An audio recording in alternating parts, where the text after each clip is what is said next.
तो आज की इन्फॉर्मेशन बहुत इंपॉर्टेंट है क्योंकि अनअकैडमी पे जो 10% का आपको डिस्काउंट मिलता था एनडीए एयरफोर्स नेवी के प्लस सब्सक्रिप्शन में, उसका अब लास्ट फ्यू डेज हैं, आखिरी के कुछ दिन बचे हुए हैं। तो अगर आपने अभी तक सब्सक्रिप्शन नहीं लिया है अनअकैडमी प्लस का तो आप ले सकते हो, अभी भी आपके पास चांस है 10% का पाने का, अदरवाइज फिर वो कम कर दिया जाएगा, उसे कम के करके 5% कर दिया जाएगा।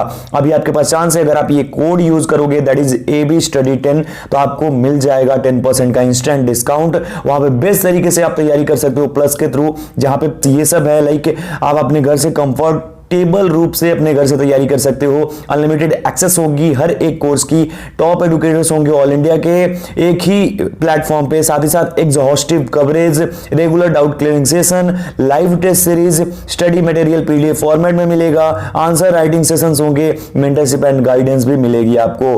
राफेल बैच जो कि अभी चल रही है 11 फरवरी से स्टार्ट हो चुकी है, तो इसके लिए भी इनरोल कर सकते हो। टीचर आपकी स्क्रीन पर है जो कि एयरफोर्स का बैच कोर्स है।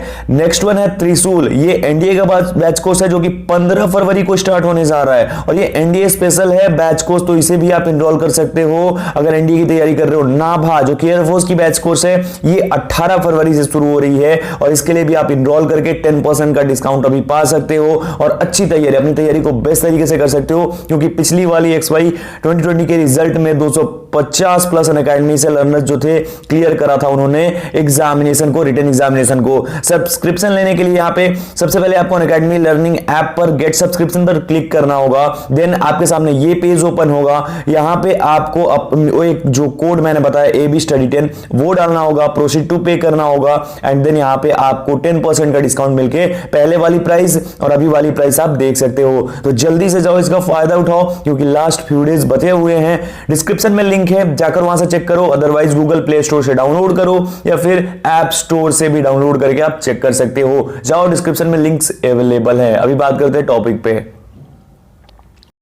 इडियम्स एंड फ्रेजेस जो है वो करवाने वाला हूं, उसका पार्ट 1 आपके सामने लेके आ गया हूं। इसमें टोटल 20 जो है इंपॉर्टेंट वही करवाऊंगा और इनमें से मोस्ट ऑफ द क्वेश्चंस ऐसे हैं जो कि कई बार पूछे जा चुके हैं एग्जाम में, ठीक है। वो आप आगे देखेंगे तो आपको खुद ही पता चल जाएगा अगर आपने पहले का भी एग्जाम दिया था तो, ठीक है। और मोस्ट इंपॉर्टेंट है, 100% ये फंसेंगे। गाइस ये वीडियो दोबारा रिकॉर्ड कर रहा हूं क्योंकि एक बार डिलीट हो गया, पता नहीं कैसे। मेरा जो ये रिकॉर्डर है वो भी थोड़ा अजीब तरीके से बिहेव कर रहा है। खैर चलो पहला सवाल देखते हैं। और एक और चीज, इसका अगर PDF आपको चाहिए तो आप डिस्क्रिप्शन में दिए गए लिंक के थ्रू जाकर के ज्वाइन कर लो मुझे टेलीग्राम पर, और वहां पे आपको PDF मिल जाएगा। हर एक जो टॉपिक को कवर करूंगा उसका PDF मैं दे दूंगा आप लोगों को, ठीक है। चलो, बाय फिट्स एंड स्टार्ट्स ये पहला है हमारे सामने। और इसका मतलब क्या होता है बाय फिट्स एंड स्टार्ट्स? इसका मतलब हो जाता है गाइस इर्रेगुलर। गाइस देखो क्या होता है कि मान लो कोई टीचर है, ठीक है ना, और वो पढ़ाते हैं बच्चों को। क्या होता है वो कभी आते हैं पढ़ाने, कभी नहीं आते हैं, कभी स्कूल में जाते हैं या नहीं जाते हैं, तो वो क्या बोला जाएगा? इर्रेगुलर बोला जाएगा। कुछ आप ही कर रहे हो, अगर नियमित रूप से नहीं करते हो तो क्या बोला जाएगा? बाय फिट्स एंड स्टार्ट्स, यही है, ठीक है। चलो दूसरा देखते हैं, फ्लॉगिंग ए डेड हॉर्स। इसका मतलब क्या होता है? Wasting time in useless efforts, बेकार चीजों में समय बर्बाद करना। अब समझो, फ्लॉगिंग और डेड हॉर्स, इसका मतलब क्या हुआ कि एक मरे हुए घोड़े को जगाना, यानी कि क्या कर रहे हो आप? एक मरे हुए घोड़े को जगा रहे हो। तो इसका मतलब क्या हुआ? आप एक यूजलेस काम कर रहे हो, इसका कोई फायदा नहीं है। आप मरे हुए घोड़े को जगा करके कुछ कर सकते हो? नहीं कर सकते हो ना, कोई फायदा नहीं है, अपना टाइम वेस्ट कर रहे हो आप वहां पे। तो उसका मतलब क्या होगा? फ्लॉगिंग अ डेड हॉर्स, यानी कि wasting time in useless efforts. चलिए एक एक चीज को मैं याद करवा दूंगा, यहीं पे आपको याद हो जाएगा, उसके बाद PDF मिल जाएगा, उसको भी रट लेना, ठीक है। चलो अगला सवाल, इन कोल्ड ब्लडेड मर्डर, इसका मतलब क्या होता है? ए मर्डर डन विथ प्लानिंग और इंटेंशन, यानी कि निर्मम तरीके से हत्या। अब देखो क्या होता है कि यहां ध्यान से समझना इस चीज को, ये क्या है? इन कोल्ड ब्लडेड मर्डर या फिर एक कोल्ड ब्लडेड मर्डर, हो गया ना। अब ध्यान से समझना, यहीं पे अगर मैं कर दूं, ध्यान से समझना, hot blooded murder, in hot blooded murder.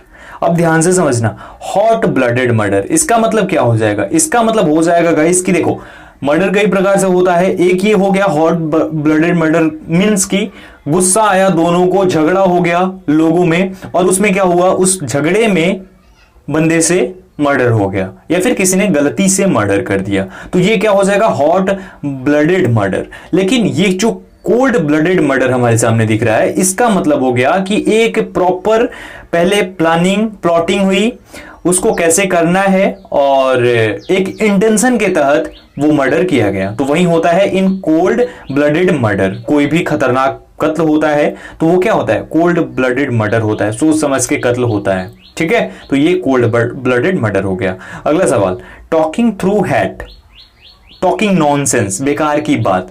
Guys अगर आप गांव में रहते हैं या फिर जहां भी रहते हैं, वहां पे कुछ लोग ऐसे जरूर होते हैं जो कि बेकार की बातें बोलते हैं। आपके स्कूल में भी, आपके कॉलेजेस में भी कुछ लोग ऐसे जरूर होते हैं, या फिर यूट्यूब पे भी कुछ लोग ऐसे होते हैं जो बेकार की बात बोलते हैं, या फिर कुछ भी आपको आपका ध्यान भटकाने के लिए कुछ चीजें बोलेंगे जो कि कुछ फायदा नहीं है उसका, लेकिन वो करेंगे, है ना।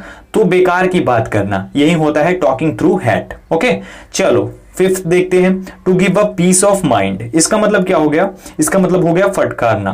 देखो आपको कहीं जाने के लिए आपकी फैमिली ने बोला, सपोज कि आपके फादर ने बोला कि वहां पे चले जाना आज और ये काम कर देना, आपने वो काम नहीं किया, तो वो लोग क्या करेंगे, वो लोग अपना जो दिमाग है उसमें से थोड़ा दिमाग, एक पार्ट तो अपने पास रखेंगे, दूसरा पार्ट आपके ऊपर पूरा आपको दे देंगे, यानी to give a piece of mind. उसका मतलब क्या हो जाएगा, वो फटकार लगा देंगे आपको, जबरदस्त तरीके से डांट देंगे और चप्पलों की बारिश हो जाएगी आप पे, ऐसा भी हो सकता है। खैर जो होता है वो तो अलग बात है, लेकिन ये हो सकता है। तो to give a piece of mind means की फटकारना, कोई भी आपको फटकारता है तो ये हम फ्रेज यूज। 6 नंबर है गाइस, क्लोज सेव। इसका मतलब क्या होता है, ए नैरो स्किप, ये इसका मतलब हो जाता है। इसका मतलब अब समझना, ध्यान से समझना, इसका मतलब होता है बाल बाल बचना। अब होता क्या है, मान लो कि आप कहीं हाईवे पे जा रहे हो, कोई भी हाईवे पे जा रहा है, कोई बाइक सवार, ठीक है, और उसने ज्यादा ये जो है हेलमेट और बाकी सारी चीजें नहीं लगा रखी है। उसका क्या होता है कि अचानक से उसको ऐसा फील होता है कि उसका एक्सीडेंट हो जाएगा और बहुत जबरदस्त तरीके से वो टकराते टकराते बचता है किसी ट्रक में या फिर किसी और चीज में, है ना। तो वहां पे वो क्या होगा, उसको क्या बोलेंगे, क्लोज सेव, यानी कि क्लोज सेव यानी कि ए नैरो स्किप, यानी कि बाल बाल बचना, बाल बाल बच गया वो बंदा, अदरवाइज काम तमाम हो जाता है उसका, है ना। तो आप भी कहीं बाइक से जाते हो तो जरूर इसका यूज करना, पूरा सेफ्टी का ख्याल रखना, क्योंकि बहुत इंपॉर्टेंट है, जान है तो जहान है ना। जैसे आप अभी मास्क लगा रहे हो कोविड-19 की वजह से, है ना, जान बचाने के लिए, तो ऐसे ही चलो क्लोज सेव इसका मतलब होता है। अगला सवाल, ऑप्शंस चॉइस। इसका मतलब क्या हो जाता है भाई, no real choice at all, यानी कि आपके पास कोई और विकल्प है ही नहीं, इसका मतलब यही हो जाता है ऑप्शंस चॉइस। अब यहां ध्यान से समझना, आपको समझाता हूं कि मान लो, ध्यान से सुनना, मान लो कि आप के घर से निकलने के बाद 2 रास्ते हैं मार्केट में जाने के लिए, ठीक है। तो कुछ लोग ऐसे होते हैं जो कि हर जगह होते हैं, तो उन्होंने एक इंटेंशन से एक रास्ते को ब्लॉक कर दिया जो कि उनके अंडर आता था, ठीक है, ये रास्ता ब्लॉक कर दिया। अब यही रास्ता एक आपके पास बचा हुआ है, तो आप पहले क्या होता था, अगर बारिश हो जाए तो ये वाला रास्ता ज्यादा अच्छा था और ये थोड़ा सा खराब था, तो इधर से आप छोड़ करके इधर से जाते थे। तो अब क्या करोगे आप, अब आप सिर्फ इसी रास्ते से जाओगे, आपके पास कोई और विकल्प है ही नहीं, यानी ऑप्शंस चॉइस है आपके पास और कोई चॉइस ही नहीं है। एक और यहां पे आपको समझा देता हूं कि हॉब्सन्स, यानी कि सन है यहां पे, यानी कि हॉब्सन्स, सन की हॉबी, ये ऐसा बोल सकते हैं ना, या फिर सन की चॉइस। तो इसका मतलब क्या हो गया कि मान लो इन फ्यूचर आप फादर बनते हो, आपका बच्चा बोलता है आपसे किसी चीज के लिए, जिद करता है, तो क्या कर सकते हो आप, मम्मी पापा क्या करते हैं, अगर हम जिद करते हैं तो मम्मी पापा क्या करते हैं, वो उस चीज को पूरा करते हैं, फादर पूरा करते हैं उस चीज को, है ना। तो इसका मतलब कि अगर सन ने जिद किया तो आपके पास कोई चॉइस है ही नहीं, ठीक है। चलो आगे बढ़ते हैं, आई होप कि आप समझ पा रहे होंगे। कट नो आइस, इसका मतलब क्या होता है, हैव नो इन्फ्लुएंस और इफेक्ट, कोई प्रभाव ना डालना। अब ध्यान से समझना, अभी बहुत सारे लोग इन्फ्लुएंसर्स हैं, बहुत सारे लोग सोशल मीडिया पे हैं जो कि इन्फ्लुएंस करते हैं, लोगों को बताते हैं प्रोडक्ट्स के बारे में और ये सब चीजें। सपोज किसी के साथ, किसी बड़े सेलिब्रिटी के साथ किसी बड़ी मार्केटिंग कंपनी ने डील करी और उसके बाद उन्होंने बोला कि हमारे प्रोडक्ट को आप बिकवाने में मदद कीजिए, ठीक है, सेल करवाने में मदद कीजिए। उन्होंने पूरा अच्छे तरीके से उसको किया, बताया लोगों को, लेकिन उसका कुछ भी फायदा नहीं हुआ। तो उसका मतलब क्या हो जाएगा, cut no ice. That means कि उनका कुछ भी इन्फ्लुएंस नहीं हुआ, उनकी बातों से कोई भी इन्फ्लुएंस नहीं हुआ, किसी पे कोई इफेक्ट नहीं पड़ा, वो किसी पे प्रभाव नहीं डाल पाए, तो उसको बोलेंगे कट नो आइस। एक और ऑप्शन आपको बता देता हूं, ये जो है जैसे ये रेड लाइन आप देख रहे हो, इसको अगर हम कट करने की कोशिश करते हैं, हो रहा है क्या, नहीं हो रहा है ना, है ना, तो इस पे कोई इंफ्लुएंस काम नहीं कर रहा है, कोई इफेक्ट काम नहीं कर रहा है, तो ये कट नहीं हो रहा है। दैट मीन्स कि ये होगा कट नो आइस। ओके, समझ गए। चलो आगे बढ़ते हैं। At stone's throw a short distance, बहुत कम दूरी, यानी एकदम कम दूरी, तो उसे क्या बोलते हैं, एट स्टोन्स थ्रो। ये समझो, अब ध्यान से समझना। देखो मान लो कि आपका एक दोस्त है, ओके, और आप हो, ठीक है, तो आप दोनों के घर के बीच का डिस्टेंस मैंने पूछा आपसे, तो आपने बोला our home is at stone's throw. तो इसका मतलब मैं कैसे समझूंगा, कैसे समझूंगा, मैं समझ जाऊंगा अगर मुझे पता होगा तो ये इडियम एंड फ्रेज, तो उसका मतलब मैं समझ जाऊंगा कि ये शॉर्ट डिस्टेंस, यानी कि एक छोटी सी दूरी है, यानी एक पत्थर फेंकने भर की दूरी है। अगर आपका दोस्त अपने घर से पत्थर फेंकेगा तो आपके घर पे आ जाएगा, और अगर आप अपने घर से पत्थर फेंकेंगे तो आपके दोस्त के यहां चला जाएगा। यार फेंक मत देना आप लोग, ठीक है। तो चलो ये चीज आपको समझाने के लिए मैंने बता दिया, एक छोटी सी दूरी होती है, ठीक है। चलो आगे, to catch up with, to compete with, यानी कि किसी से स्पर्धा करना। गाइस कंपटीशन, कंपीट, किसी के साथ कंपीट करना। कुछ लोग अपने दोस्तों के साथ ही कंपीट करना शुरू कर देते हैं, लेकिन आप अपने दोस्तों के साथ कंपीट मत करना। कंपीट करो जहां पे कंपटीशन हो, रियल कंपटीशन, वहां पे अगर आपका दोस्त है तब भी कंपीट करो, ठीक है। लेकिन ऐसे ही नॉर्मली कंपीट मत करो कि वो ये कर रहा है तो मैं भी करूंगा, वो पढ़ाई नहीं कर रहा है तो मैं भी पढ़ाई नहीं करूंगा, तो ये मत करना। अदरवाइज आप भी क्या करोगे, टू कैच अप विद कर लोगे। हाँ, ये करना कि अगर वो पढ़ाई कर रहा है तो उससे ज्यादा मैं पढ़ाई करूंगा, उसको कंपीट करने की कोशिश करूंगा, ये आप कर सकते हो, ठीक है। तो उसे ही बोलते हैं टू कैच अप विद। आगे बढ़ते हैं 11 नंबर, फॉल थ्रू। इसका मतलब क्या हो जाता है, to fail, come to nothing, असफल होना। मान लो गाइस कि आपने कोई कंपनी शुरू करने की शुरुआत करने की सोची, ठीक है, स्टार्टअप अभी बहुत ज्यादा चल रहा है, तो वो करने की सोची आपने, और आपने सोचा कि आप 5 लाख रुपए खर्च करोगे तो हो जाएगा, लेकिन जब लास्ट में वहां पे देखा तो वहां पे 20 लाख की जरूरत थी, जिसे आप पूरा नहीं कर पाए, तो वो उसी टाइम खत्म हो गया, फॉल थ्रू हो गया, यानी कि वो उसी टाइम फेल हो गया आइडिया आपका, और लास्ट में कम टू नथिंग, यानी आपके पास और कुछ नहीं था, आप असफल हो गए उस चीज में, तो वही बोलते हैं फॉल थ्रू, ठीक है। चलो आगे 12 number, to smell a rat, feel something suspicious, feeling that something is wrong. कुछ गलत है ये महसूस होना। तो गाइस देखो, ये चीज क्लियर रखो, मान लो कि कोई मर्डर हो जाता है कहीं पे, ठीक है, और वहां पे पुलिस को कुछ लोगों के बिहेवियर से क्या होता है कि टू स्मेल ए रैट, यानी कि कुछ फील होता है कि कुछ तो सस्पिशियस है, ठीक है। तो उसी प्रकार जैसे कि अभी सुशांत सिंह राजपूत का केस चल रहा है, तो वहां पे क्या होता है, वहां पे हमें क्या फील हो रहा है, टू स्मेल अ रैट, हम क्या कर रहे हैं, स्मेल अ रैट, यानी कि कुछ सस्पिशियस फील कर रहे हैं, तभी तो इतनी ज्यादा आवाज उठ रही है, तो है ना। सेम इसी प्रकार से इस चीज को समझ सकते हैं हम कि to smell a rat, that means कि feel something suspicious, feeling that something is wrong. Okay, समझ गए। चलो आगे बढ़ते हैं। Red letter day, special and significant day, महत्वपूर्ण दिवस, हैप्पी डे, ठीक है, इसे गाला डे के नाम से भी जानते हैं, गाला डे, ठीक है, गाला डे। तो हम गाला डे यानी कि खुशियों वाला दिन, एक स्पेशल डे। तो जैसे कि हो गया आपका 15 अगस्त, 26 जनवरी, या फिर दिवाली, दशहरा, होली, ईद, ये सब है ना, तो ये एक क्या है, रेड लेटर डे है, समझ गए। चलो आगे बढ़ जाते हैं। Next question, to run across, to meet और फाइंड बाय चांस, अचानक मिल जाना। देखो होता क्या है, मान लो कि आपका कोई दोस्त था, स्कूल का फ्रेंड था, और आपने 10th तक साथ में पढ़ाई करी, देन आपको कहीं और भेज दिया गया पढ़ने के लिए, और उस बंदे को कहीं और भेज दिया पढ़ने के लिए। उसके बाद क्या हुआ कि बहुत साल बीत गए, 8-10 साल बीत गया, आप भी जॉब करने लगे, वो भी अच्छा सा जॉब करने लगा। उसके बाद कुछ टाइम बाद आप अचानक से कहीं जगह पे, मॉल हो, कुछ और स्टेशन हो, कहीं पे भी मिल जाते हो। आप देखते हो, देखने के बाद अगर आपका वो किसी टाइम पे बेस्टी रहा होगा तो आप तुरंत वहां पे जाओगे, तुरंत जल्दी से जाकर के चिल्लाओगे, गले लग जाओगे, और पूछोगे कैसे हो, बढ़िया, ये सब चीजें पूछोगे ना उससे, है ना। तो उस चीज का मतलब क्या हो गया, टू रन अक्रॉस, यानी कि किसी को देख करके, टू मीट और फाइंड बाय चांस, किसी को बाय चांस पा लेना, मिल जाना, यही होता है टू रन अक्रॉस। क्लियर है। चलो अगला सवाल, टर्न अ डीफ ईयर, इसका मतलब क्या होता है, रिफ्यूज टू लिसन, डिसोबे, अनसुना करना।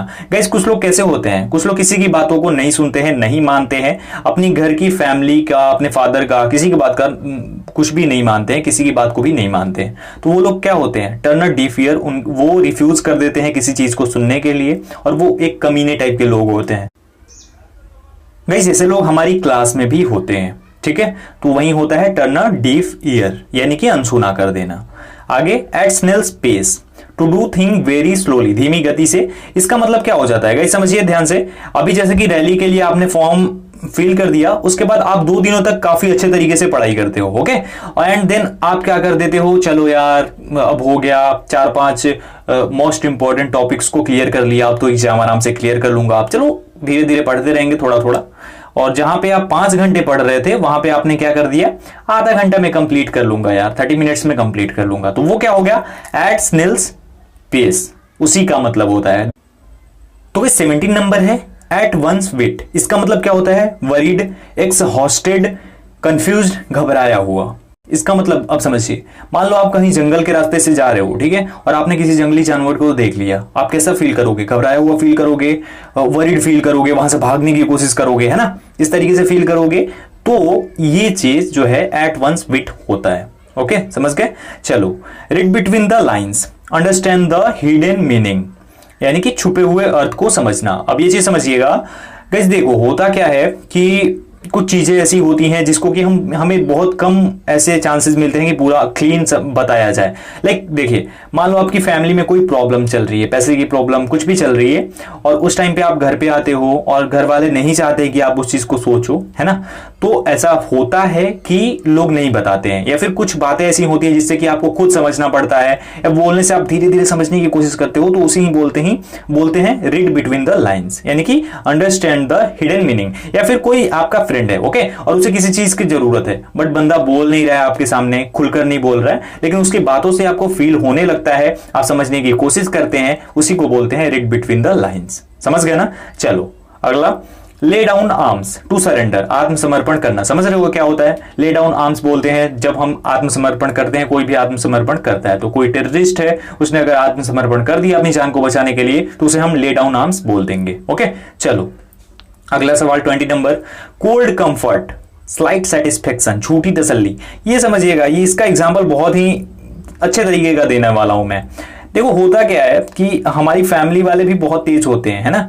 तो कुछ चीजें वो लोग हमसे उगलवाना चाहते हैं तो बहुत आराम से बोलेंगे। मान लो हमारा रिजल्ट अच्छा नहीं आता है, ठीक है, तो उस टाइम पे बोलेंगे कोई बात नहीं यार, तुम बता दो क्या है आपका स्कोर, और उसके बाद कोई दिक्कत नहीं, नेक्स्ट टाइम ट्राई कर लेना, ये सब चीजें। या फिर कुछ और पूछना चाहते हैं, कुछ और में समझ रहे हो आप, उसके बाद क्या होता है, कोल्ड कंफर्ट में ले जाकर स्लाइट सेटिस्फेक्शन दे करके, हमें झूठी तसल्ली दे करके, और वो लोग उन चीजों को निकाल लेते हैं। एंड देन जो होता है, उड़ती हुई चप्पल हमारे सामने आती है, वो तो समझ ही सकते हो आप। तो बस ये चीज है, तो कोल्ड कंफर्ट में मत फंसना, ठीक है, और कुछ ऐसा मत करना जिससे कि कोल्ड कंफर्ट में जाना पड़े, इसलिए अभी से ही मेहनत करो, ओके।